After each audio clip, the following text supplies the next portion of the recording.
Hi, everybody. Welcome to our webinar today. Today, we are going to be discussing assessing your candidate experience, exploring 5 key factors that will keep your recruitment pipeline full. A little bit about us. So we're from HR Strategies, or HRSC.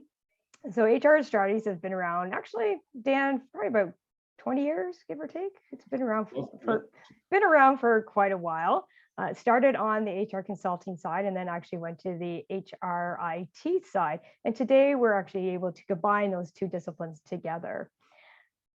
Part of HRSC, we have actually 3 different disciplines. So we have the consulting side, which is what I like to do, is that part right there. The HRIT side, which we have focuses on bringing the employee holistic experience and business solutions to our clients, which Dan helps support. Dan actually does pretty much everything around here. So he's our go-to man, no problem. And we also have an ongoing support side to our business as well. As I said, so I actually didn't introduce myself. My name is Leslie Dalzell. So I'm the senior HR consultant for HR Strategies. I've been with the company for just a year and a bit now. But I have been doing HR for almost about 20 years in different organizations. My lovely co-host over here is Dan Whitmarsh. He is awesome, super knowledgeable, and he's going to be the main lead throughout our presentation today and will take us through quite a journey. Dan, I don't know if you want to mention anything or say anything else about yourself, and you've got lots of cool things to say. Thanks, Leslie, for the great intro and the warm welcome. Yeah, very happy to be here. Been with HR Strategies for just about 2 years now. We're relying, as Leslie said, mostly on the HRIT side, so doing a lot of software configuration and demos to help people solve some pretty unique and challenging problems and support them through their life cycle with talent management modules.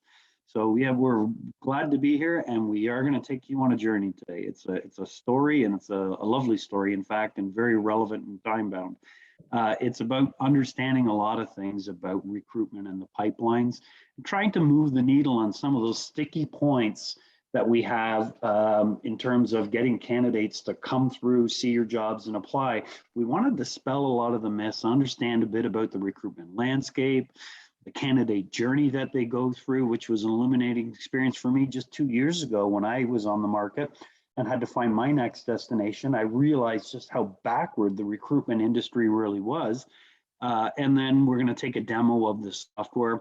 And then we're going to finish up. We have an interactive workbook done in Excel that we're going to send to everybody at the end of this WebEx as well, and you'll get it. And it's a self-assessment that you can take with your team of fellow recruiters and colleagues so that you'll understand kind of where you are in this continuum of this process, because it's a complicated marketplace and we need to give you all the leverages that we can to help you be efficient in what you do.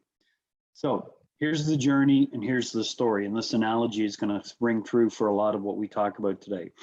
We conventionally think of recruitment as fishing for talent in a pool, and it used to be a very simple process. I actually can remember days where it was done in a newspaper ad, and people would circle newspaper ads and then go and knock on doors with a resume. And things have changed significantly since then. The first HR technologies I worked on weren't even delivered online. The internet was not a thing for recruitment. So I've seen a lot change over the time. But now, I just came back from my annual fishing trip that I've been doing since I was a 4-year-old with my father. And this is my son's tackle box. So it's a whole different game than the simple fishing analogy that we have. We have so much more in the landscape, in the toolkit, so many more points that we can lean on. And this is all because of automation that we've applied with the technology behind the scenes. So let's jump into this, because the first thing we have to understand is we've made an incredibly busy recruitment landscape. Where do your job need to go to get recognized? And the answer isn't to one place, it's to all of the places. You've got to get it to as many targeted places as you can. And there's still tons and tons of vendors and job boards and places out there who are taking your jobs from your career site, putting them on their site, and then charging people, quote, I call it admission, to actually see your job that is available for free. What they've just learned to do is market better than we have as recruiters, and they're using that technology to get your jobs in front of people and garner traffic for their own purposes. And that's great for you in a little case, but sometimes then they have to go through 1 or 2, 3 hurdles before they can even apply and give all their information to some third-party distribution service before they can come to you, where they could do it for free and direct with you if they wanted to. So it's a really convoluted marketplace. And we know that conversion rates are at an all-time low, especially right now. We're seeing drop off as they come from social media to the actual job postings, drop off from job boards as they come to your job pages, and the drop off in your apply processes. I'm going to show you stats and details soon about how many people actually start a process and abandon it. There's some pretty logical reasons behind that. But industry average, just out of curiosity, if anybody wants to use the chat or the QA feature, you can type in, and I'd be very interested to hear, what your take is on how many, what percentage of people you think are coming through your ATS at this time. So here's the chat. I'm just going to put a little hi there in the chat so you can see it. Feel free to comment, and Leslie will man the chat while I'm talking, and vice versa. Okay.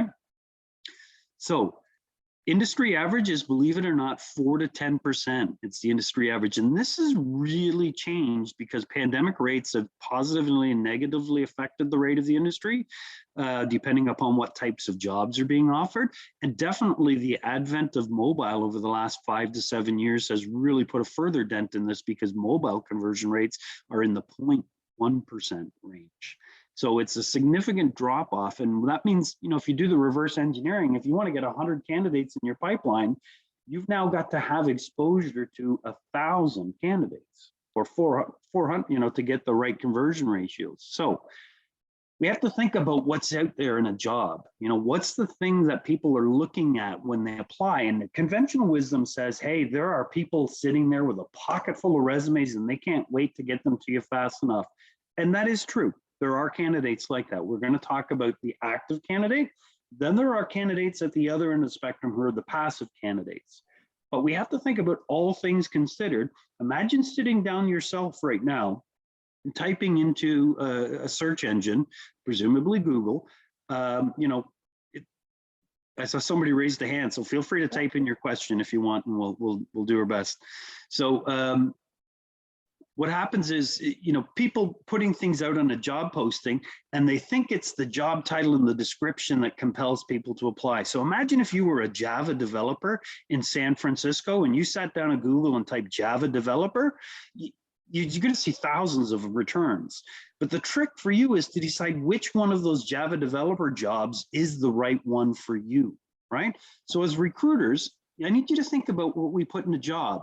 Traditionally, job title. I did this interactively as a poll not long ago, and these are the top 5 answers that came out. Job description, job requirements, location, and then, believe it or not, sometimes salary. So what I want you to do is we're going to play a little word association game. Okay, so I want you to think about buying a house or an apartment or your first place. You start by searching for square foot, lot size, what the garage configuration, how many bedrooms, bathrooms, the style and the location of it are. But when you look back after completing your purchase, you usually buy it for security, comfort, space, family, neighborhood, etc., right? Different variables than what you search for. If you look at buying a new vehicle, Leslie drives this nice flashy orange one here at the bottom. I'm more the minivan guy up at the top, right? You start searching by engine size, color, mileage, costings, and ratings, but you end up buying a car based on its safety, its utility, its performance, and its comfort. So again, different variables in the purchase decision, right? And even if you were out in the dating market looking to find that significant other, you might start by searching for hair color, height, weight, age, shape, and personality traits. But you end up picking somebody based on companionship, caring, their beauty, the talent, the skills they have, and their sense of family and values, right? So it's a whole different thing. So come back to what we know are the positive things that we put in a job, right? The title, the description, the requirements, location, and sometimes the salary. That's what people put out there for them to search by, but what they choose is the work that they're going to be doing, the environment they're going to be doing it in, the management style they'll be doing it under, the organization they're going to be doing it for, and the benefits they're going to get for doing those things. None of these 5 matter. I know I'm a Java developer. Why would I search for Java developers only for you to put a job description out in front of me that confirms that's what I already am? I want to see what you have to offer me as a Java developer. And that's where I'm going to pick my time.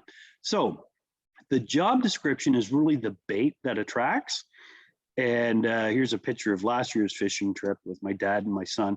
Your brand is really what enables you to land them. And by brand, what we mean is your EVP, your employee value proposition. What is your value proposition to employees? So let's talk about that a little bit further. This is great research. It's been around forever, and I don't think anybody can deny it. And any analyst house worth their weight in gold has done papers and come up with largely the same numbers.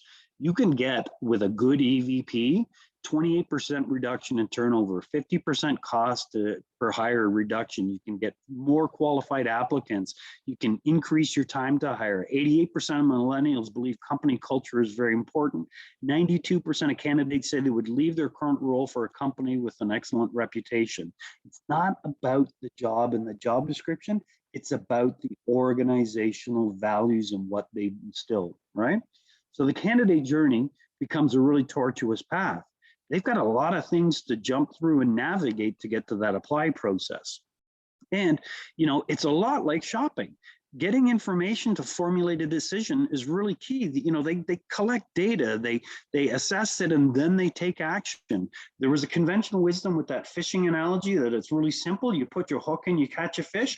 It's not like that. People don't apply the first time your job hits the market. They're going to wait it out. They're going to look. They're going to get references. They're going to check you out. They're going to your site. They're exploring what it's like. They're going to third-party services to ascertain what it's going. So the seeker journey is the same. They're collecting, validating, and doing all this information before they apply. Heck, it might be on average 8 to 10 days before I actually get my references in order and sit down with my significant other and tell them that I'm about to make a job change and have my kids go, yay, we're no more grumpy dad. We're going to get a happy dad now. So all those things take time. They don't happen instantly. And the conventional knowledge from most executives at your own organization, if you ask them, will be similar to this. How do people find us? Well, they Google our company name, and then they find this little tiny link at the bottom of our page, and then they see our job descriptions, and they search for and apply those jobs. That is less than 1% of the transactions. The majority of them start on a Google search engine. Then they either, depending upon which path they want to go, they could go through social media, a job board, or another aggregator. Then they get to the job specific page of your ATS. Then they can go upwards a level and maybe search for other jobs, because they might say, well, what other jobs do they have? This one's kind of not me, but let's see what they got. And then they go to the ATS careers page where it says, hey, about us and all that information. That's great.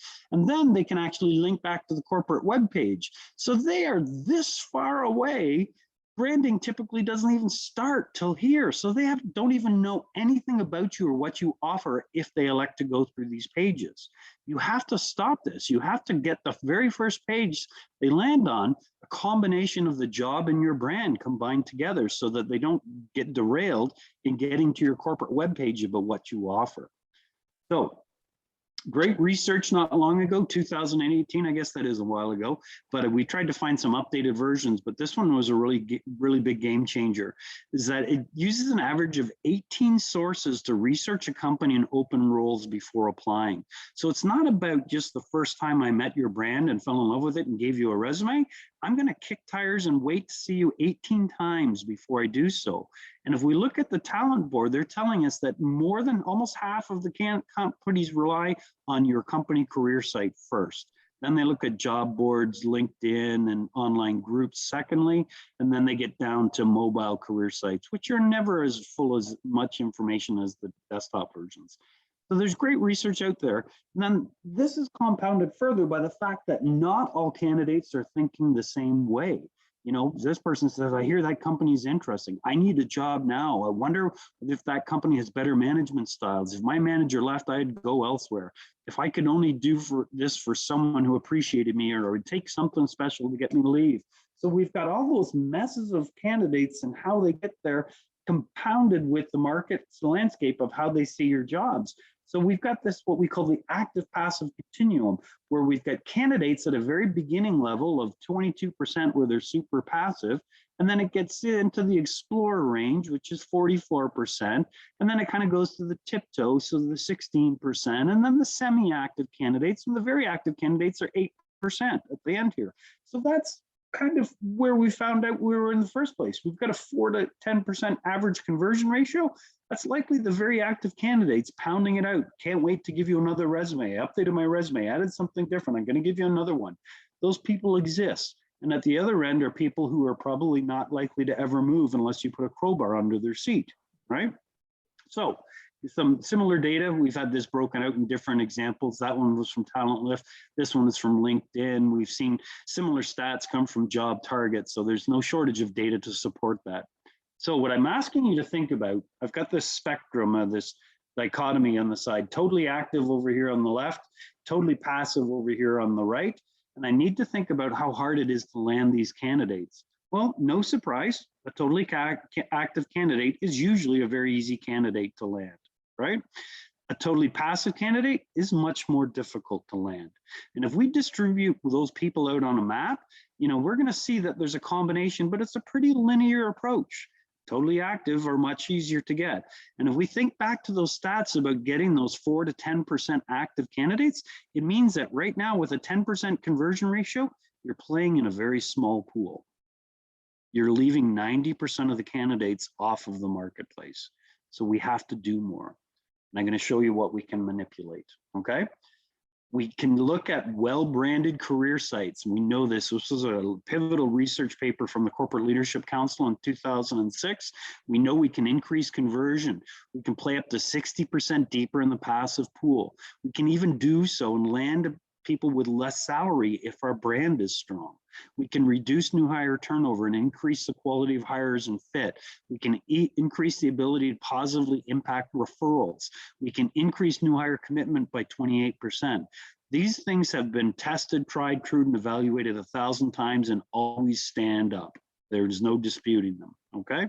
So what does this mean? Just think about this second bullet, play 60% deeper in the passive pool. So we were talking about playing here. Suddenly, you're into a whole new ballgame. You're reaching candidates you haven't reached before if you've got a good brand statement, because candidates want to see what your brand statement is. They want to see what's in it for them. So let's talk about the next factors here, and I'm going to pass it to Leslie for a second, and she's going to talk about some of the other elements we can deploy. Thanks, Dan. That was awesome as always. And I love your fishing analogy. And as Dan had said, he had went fishing this weekend, and I don't think he was very successful. So sorry, Dan, I had to put that out there. So we've talked a little bit. No need to rub it in. No problem. So we've talked a little bit about the journey so far and a little bit about brand. The next piece we want to talk about is the candidate reach. How do you do that? So one of the things you want to look about are your jobs making it actually to social media? You know, are they making it to Twitter and LinkedIn and Facebook and Snapchat? Are they making it there? And are they also making it to the job boards, which we know there are plenty of, like Monster, Indeed, ZipRecruiter, Glassdoor, there's multiple ones, especially these days as they're popping up left, right, and center. So sorry, my apologies. Does each job actually have a unique URL that can be shared? If it doesn't, that makes it quite problematic for people to actually get to your job. And also, do they have a referral program? If you have a referral program, I highly recommend this as someone being in HR for a while. It's a key thing to have in an organization, and good people know good people. So if you don't have one in, put that in for sure. And the next piece is, are you actively marketing to past candidates? Like this is actually an area that a lot of companies aren't really doing. They've had candidates that have come into roles. Maybe they weren't the top candidate, but there's another role that's would be great for them. A lot of companies are not doing that. So the following I have are some suggestions to help increase your candidate reach. So first we have optimize your career page. Now, Dan had talked about that just previously. It's very important to make sure you have a really good, robust career page that is branded. The next thing you want to do too is increase your recruitment marketing. So your recruitment marketing, you want to make sure it is developed, so it's communicating your employee, your EVP, which Dan had talked about as well. Like your EVP is what is going to help drive candidates to your site. The next one is update your social media strategy. So, LinkedIn and Facebook have been the key runners for years and years and years and years in regards to social media. But the younger generation isn't always going there. So the Instagram, the YouTube, the Snapchat, those are areas that organizations need to focus on in regards to their social media strategy. And sort of along with that, actually, start your conversation with either a text or a chat bot. So for those that are out there right now in regards to, it's a tough recruitment landscape. And I've had conversations with some of my hiring managers in regards to, how do I reach this candidate? How do I get them engaged? And I'm telling a lot of them, I said, don't email them, text them. I said, because you'll get faster responses and you'll have the candidate a little bit more engaged. So that's a little bit more of a strategy that I'm working with some of my hiring managers on. The next thing I want to do is make sure your job descriptions are more inclusive. Now, this is pretty big these days as well. We want to make sure we're reaching lots of different groups and that our job description isn't just focused sort of one-dimensional. So when you're creating those job descriptions, think about the words that you're going to be using. So there is an article that I think through LinkedIn actually that said if you put the word aggressive into a job description, 44% of women actually are discouraged from applying. I'm not sure what the connection is there, but there is some of that pieces that we need to be very conscious of when we're actually thinking about our job descriptions. Next, we want to obviously partner with our community organizations and schools. This is super key right now as well, especially in the trades industries, different organizations that I'm working with. There's the skill side is really difficult to get, and partnering with those community organizations in with the schools at an early age is actually really key for your recruitment strategy and for getting your reach.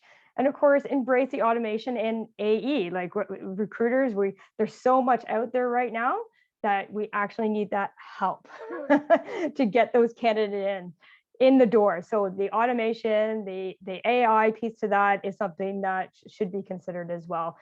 And then, of course, we want to modify incentives with our employee referrals. I was just talking about that previously as well. So it is so important to have that into your organization. And, employees will, if your employee brand is great, they will likely do that anyways, but it's really nice incentive to have that within your organization. So next, I'm going to talk about the application process. So the thing you need to think about is it easy? Have you actually ever applied to one of your own jobs before? So I've done that before with any system that I'm using. I go in and I actually do a test to see what does it look like from a candidate experience. And it's a very, very helpful exercise to go through because sometimes you're like, oh, why? This is absolutely crazy. We're going to lose candidates on this journey because it's taking them 10 steps to get to actually apply to the position. So many cases, you can't even find the apply button in examples. We've seen that. Oh, yeah. Oh, yeah. It's actually quite ridiculous. So the apply button is hidden or it's at the very bottom. It's not well placed. And we want to make it like people are looking at jobs and they're skimming. And they will go, okay, company looks interesting. Maybe I'll apply. Where do I do it? If they can't find it, they go to the next job. The other place you want to look at as well is there a passive apply process for that or community talent that you have on your page? So this is actually quite interesting, and it's actually, I think, quite key. So a lot of forward-thinking organizations have this on their career site. So saying, hey, if you want to find out what's happening with our organization. We want to find out what kind of jobs we have. We will send you alerts, and that will keep you connected. And I think this is so strong to have on your website to help that candidate reach, because even if someone signs up and the role's not for them, they may also know someone. So having that is actually pretty key. So the following here are some suggestions that we have to help with that application process. You want to declutter your process. You want to empower your applicants. You want to give them the freedom. For example, you want to see, can they choose their type of interview that they would like to do? Would they like to do a phone call? Would they like a video call? Would they like an in-person? Can they actually book a interview right away with you, with your organization? Empower the candidates to help them want to be with you. Get the feedback from your candidates. You always want to follow up with them. This is something, and I know from doing recruitment, and I will be the first to admit it, I'm not as good as this as I want to be. It's something that's always struggled with, because you're just always trying to, you have many roles open, but it is really important that we make sure we have that feedback from candidates and that we are consistently following up with them as well. The other thing we want to look at is taking that tech approach. And this is, one of the biggest pieces of recruitment these days. We need the end-to-end technology to help drive candidates into the process and make sure that process and that candidate experience is very seamless, which actually takes us to the next point, is actually building the candidate experience. And again, that candidate experience is from that first touch point all the way to the end into the hiring process.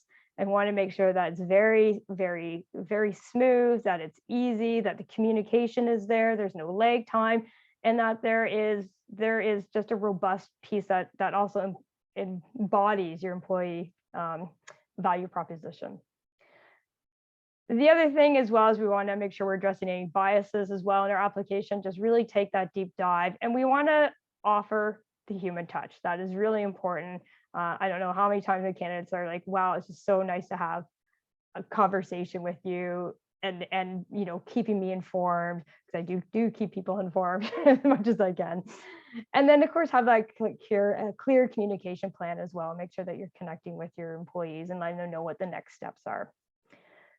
So next we have candidate selection. So candidate selection really is a process of finding the right person to fill the position at your organization. So in regards to the candidate selection, can a candidate track their status? Do they have ability to do this? Again, this is a technology piece that we're looking at. Do they get updates and emails of where their process is? I talked about this. Can they self-schedule an interview? And that I actually find is actually really key and very helpful to have that kind of technology built in, is being able to do the self-interview piece. The following suggestions I have are some ideas to help improve that piece as well. So first, obviously, you want to create an effective and efficient application process. First impressions are important. We want to make the most out of our screening calls. So make sure you have those set questions that you're looking for, making sure you're really understanding just not even what you're looking for, but what the needs are for the candidate as well. When I do my screening calls, that's what I'm looking for. I'm looking for, what are they actually looking for, and is this the right job for them? And I'm very honest with my candidates when I have that conversation. We want to make sure we're using also assessments as well. Like assessments, depending on the role, can be very key to have and use and help narrow down those candidates. We want to be able to optimize our interview process as well. And we want to be able to communicate. We've talked about this: communicate, be transparent. There's very common themes on all of these different levels, but they're all true. So we want to be able to communicate. We want to automate those simple tasks, and we want to analyze what works well and what doesn't work well. So when you're done your process, when you've done your recruitment, it's really important to take that step back and say, hey, what went well with this? What could we do? What could we change? So next, we're going to talk about the actual hiring. So you've got your candidate, you've been through everything, they're signed their agreements. Now we need to get them on board. So is there pre-boarding available? So this is what candidates actually love. And I've done this with a few different systems in a few different organizations, and setting them up with all the pre-boarding information, get them all set before they even get to there on day one. Everyone actually really appreciates that, because no one likes, and I've been that person because I am in HR, when you come in the first day, you spend, half a day in HR's office filling out all your paperwork, and like that was the old way of doing that. That doesn't need to be done. We want that first experience when the employee comes in to make them feel like they are at home, that they have that day one already, that their meetings are set up that are appropriate, that they have those social events that are in their calendar for that first day and that first week. So they really feel a part of your organization. So we've gone through a few different steps we want to look at. So we've looked at the brand, we've looked at our reach, we've looked at the application or apply process, we've done the selection process, and we've done the hiring. And all of this equals the candidate experience. And this is the journey that the candidates go through. So we want people to have a career. We just don't want them to have a job. We want them to have a career at their organization. We want to make sure that we're looking at those passive candidates. We want to get that quality hire, and we want to increase our conversion rates. Because right now, especially these days, it's challenging. I don't know how many people out there have had multiple candidates interviewed and then drop off without a word. It's pretty crazy, I find, these days. But we also want to decrease the new hire turnover, and we want to reduce our cost of recruitment as well. So what do you want to focus on first? So every organization is going to be different. So we have those sort of 5 different levers, or I'm going to say lures. And that's just to bring it back to our fishing analogy. And really, there is so much out there that can be in your tackle box. Some are like tried, tested, and true that you always go to. Some are new that if used correctly can really help increase the potential of getting the candidates that you need. So really, it's time for you to take a look and assess what your next steps are be, and really get that quality fish and be able to keep them. So quality Dan, fish. yeah, Awesome. Quality fish. You gotta have that quality fish. You don't want the you don't want to be fishing and get a sunfish. Like that's not right. You don't want a sunfish. you raised a really good point in your talk track that we should build into the deck, Leslie, and it's becoming more and more popular in the research, talking about ghosting trends, being ghosted by candidates. I've been ghosted so many times. People are so engaged, and then they're like, "Yep, I'm excited." We get the interview all set up, and then they don't show up. It's very strange, and it's all generations. It's just not millennials or Z. It's a wide variety of candidates. Okay. So what we're going to do is we're going to log in. I'm going to give you a quick demo of some of these features. I mean, to do a full-blown recruitment and onboarding demo is usually a couple hours. So I'm going to try my best to keep it under 5 to 7 minutes to show you exactly the elements that we're talking about and how this pans out. So what I wanted to do is jump into some actual examples. So here is a career site by SAP SuccessFactors. This is using the recruitment marketing module. That's an add-on to the platform that is standard with the licensing agreement. And what it does is it gives you what we call a CMS, content management system, meaning your own administrative team has the ability to spin up and create as many of these sites and different looks and feels as you want. So we can manage the brand, and we can have people come in and see jobs by location or jobs by categories. You know, they can interact with maps, they can see jobs, they can look at these things, they can create alerts, they can apply now. There's different apply methodologies. They can use social media. And this technology is the exact same as you're going to see here, except it's their own look and feel and their own style. Their brand is what travels with them. It's the combination of images. It's the combination of languages and statements. So if I went into the labored and skilled trades for Amtrak, I'm going to see imagery and language specific to this and connected to those jobs as well. So we talk about it, the success, when everything is here, alerts, social media, the ability to monitor and apply. Because remember, we've got to get that 18 touch points done before technically they're ready to engage with us fully, right? So when I come back to a different job here and maybe look at a different family of jobs for corporate jobs, you'll see it's a completely different experience already. Now, I'm going to show you what I call the ugly duckling. This is a career site that's connected to my demo accounts. And what I wanted to do here was show you, and I keep this ugly like this because often we'll do a 1-hour interactive experience with clients, and we'll show them how to rebuild their brand, and we'll turn this ugly duckling into a beautiful, persona. And you can see at all of these places, there's the ability to join a talent network. It was here on, join our network was also available on Harley Davidson. It exists here on corporate jobs, create alerts, searching jobs through Amtrak. So we give them different ways to engage with the jobs and find out. And in some cases, as we do here with my demo site, I've got a little feature turned on under the subcategory of the engineering jobs that is an interactive chat wizard that's powered by, it can be one of many vendors. We use Paradox in this case, but we do have integrations with a lot of the different partners. And this will ask me a series of questions that are scripted to your needs. And depending on how I answer them, it could populate right down to the point of me taking action and scheduling interviews, and this candidate having an automatic passive profile created on the other side of the application. So there's lots to consider in the ways that we manage these candidates. And of course, if we look at these candidates, go back to the job search and just hit a quick inspect, on a Galaxy or on an iPhone 12, all of these things are beautiful experiences that are completely mobile optimized.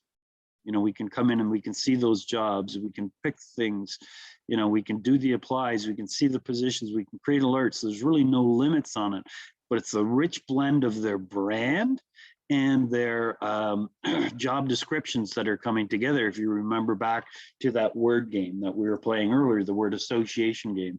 And again, same here, again, very rich, optimized for mobile experiences, where we can see all the different types of alerts, the jobs, click through, see the apply alerts, pieces, searches, and a really nice layout. So we're decreasing the chances of minimizing the risks that candidates are going to fall off because they're on a mobile device.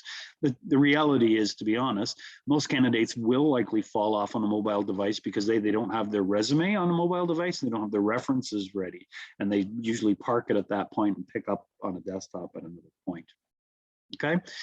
So there's lots to consider in the way these sites are built out and managed. That's one aspect of it. Where I want to log into next, I'm going to log in here as Tessa Walker, and she is our chief recruitment person in this demo instance. Sorry, it timed out on me while I was offline there.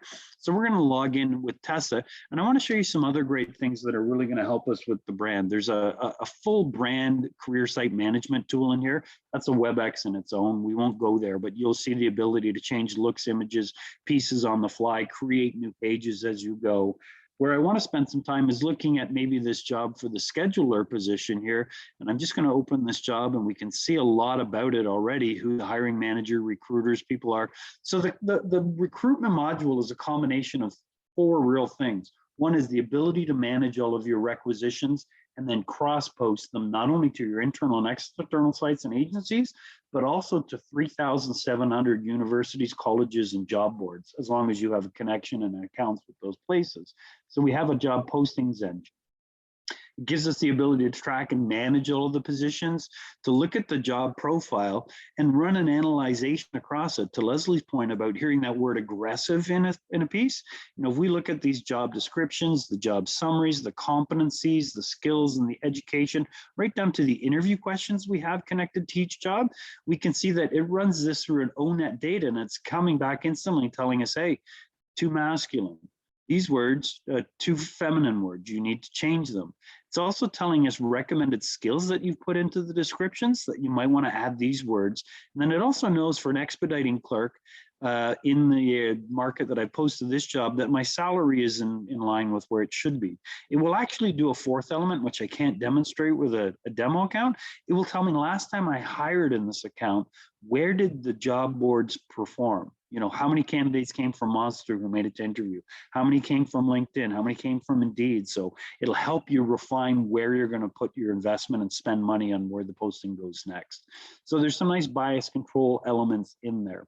The other thing that's really powerful about this is you get the rec management, You get the candidate management.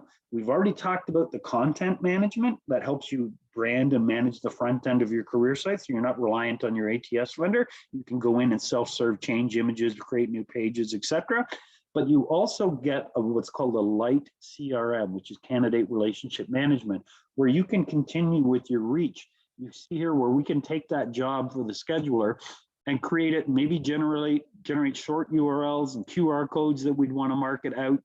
We can post it to Facebook, LinkedIn, Twitter, Zing, all kinds of different, we can integrate with over 26 different social media platforms.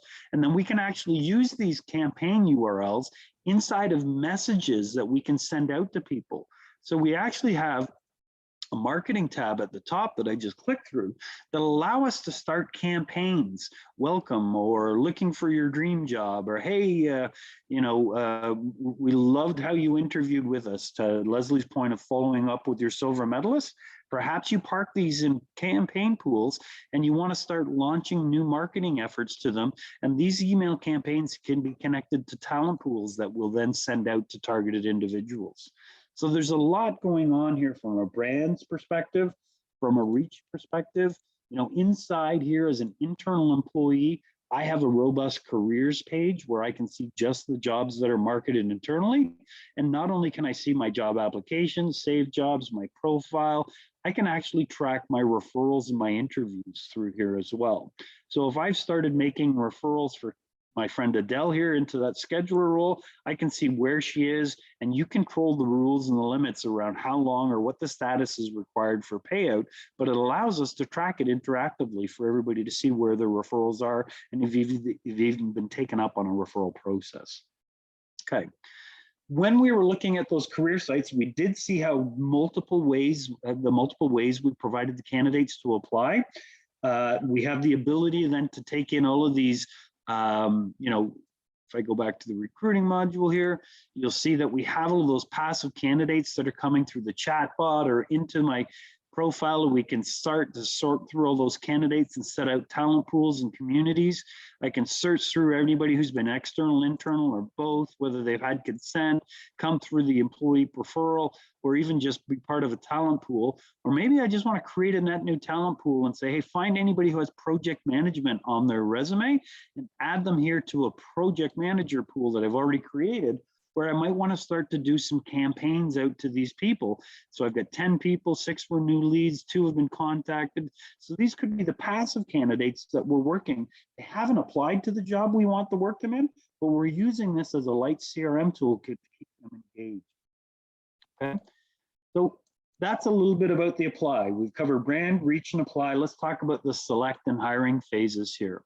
So I'm going to go again to the 65 candidates in the scheduler requisition. And because I'm the administrator of this system, I get to see all of the candidate statuses across the top. And I can control this grid of what I want to display in the job specific grid. They maybe say, hey, I just want to see people in the phone screen status. If I click through that, it starts to bucket them into nice little pieces, or I can always toggle back to view all. And I can start to see how interview results add up for these candidates, who's been interviewed, what their summary scores were, if they were given a favorable ratings, have we moved any to the onboarding status, and are we moving them forward into the processes? If we answered any specific questions on the job, candidate application data, do we want to put those questions on display in the grid so I can help decide if how they answered to those questions was a factor or not? And all of my candidates I added up through the back end, sorry. But it'll give us a yes or no here to those questions we're asking as screening questions so that we can see where these people are in the process. So there's lots to cover in this process that'll help you manage your selection process. Right down to looking at the individual resumes and making a shortlist group where we can see information and notes, and we can ask hiring managers if they're being involved in the process, because they don't have to be. Maybe the candidate status is at shortlist right now and the recruiter pre-screen might move them to a yes, but then the hiring manager might come in and say, yeah, maybe not. So we can display this information right on that master grid that we were just looking at. And we can always see where the candidate came from, their profile, their resume, cover letters. We can contact them directly from your email, or you can choose to take action and send information from the system that comes from a do not reply if you're still in those early stages of the game. So there's a lot to consider here from a selection standpoint. Most relevantly, to move out to the last phase, which is really around the hiring process, we have the ability to mark candidates as hired and start processing them through the system and into an onboarding module. I think, Leslie, that's probably a good topic for another day, is to actually mark off candidates. We will do full offer management. We do have WOTC tax credits for those in the US. We do hiring and onboarding, and we can track all of that information for you so that we're getting data on those conversion ratios right down to offers accepted and offers rejected percents. Okay, so from my perspective, Leslie, is there anything else you think in the system that I haven't showed that we should touch on, or should we jump into the assessment tool? I think you've done a great job here. I think let's jump into the assessment. This is a really great tool that everyone's going to receive, and Dan's going to walk us through it. All right. So here, I'm just going to pull it up onto the screen, make it a little bigger, and maybe give you some more real estate. So what we have here is an Excel spreadsheet with 3 tabs on it: cover, assessment questions, and your results. And we made it very easy to use. We've decided to call this the Brash assessment. And did we actually put those slides in here? We did. The brand, the reach, the apply, and the select and the hire really is logically the Brash assessment. But when I looked up the word brash in the dictionary, I thought heedless of consequences. Ooh, I don't like that. Or full of fresh vitality, that's not so bad. Audacious is good. You know, so we're calling it respectfully brash. Harsh, not so much, but bold contrast, yes. So what it is, it's an Excel template. You can save and copy and date it. Feel free to give it out. There's 3 sections that you're going to walk through. So it's a Brash assessment. It talks about the brand, the reach, the apply, the selection, and hiring experience. It should take no more than 5 minutes. When you're all set, you just click the arrow to begin. And what we have are 15 assessment questions here that are on a 5-point scale. So very poor is your performance, poor, okay, good, or very good. And you can see it'll only let you pick one for each section. So as you go through and you ask yourself, how well do your jobs highlight your employee value proposition? Give yourself an honest gut check on that. Maybe circle this to sit in the coffee room with some colleagues one day and ask them to do it collectively and come to an agreement on where you think you sit. And as you go through and you mark all your scores and you change everything and you finalize your ratings on this, when you've got all 15 questions answered, the questions are very detailed around your brand, your reach, the apply process, the selection process, and the hiring process. Then you can click the blue arrow or just hit the final tab, and it's going to say, well, how did you fare? And it's going to give you your overall scores. So for reach, for our brand portion, we're actually a B+. We scored 13 out of a possible 15. Overall, across all 5 domains, we're really just a B. We scored 62 out of 75. So you have to ask yourself, which of these numbers is low, and start taking action against it. So these are good scorecards that you can use to start managing these 5 levers that are critical. Manage your brand, manage your reach, manage your apply, manage the selection filters and processes, and manage the hiring. And I know that not everybody has the same tools at their disposal. So you have to think about with a combination of what you can do with each of those 5 elements to come up with the best score possible. That's your challenge. That's what we're asking you to do. Use this, and it's not a static thing. A year from now, use it again, because it may change again. It's a tool that you can continually check on and make sure that you're doing your best to score and give candidates a great experience. Okay? That's great. I love it. So we are here to help. So again, I'm Leslie and this is Dan. If you need help with any HR needs, any IT needs, just feel free to reach out with us. If you have any questions about the presentation, we're both here to answer any questions that you have. We do have an upcoming virtual event. We are still narrowing down the date, but it will be on job evaluation, and the more pointed topic will be coming out hopefully in the next couple of weeks for that. Probably roughly 1 month from now, usually Tuesday or Thursday in the last week of the month.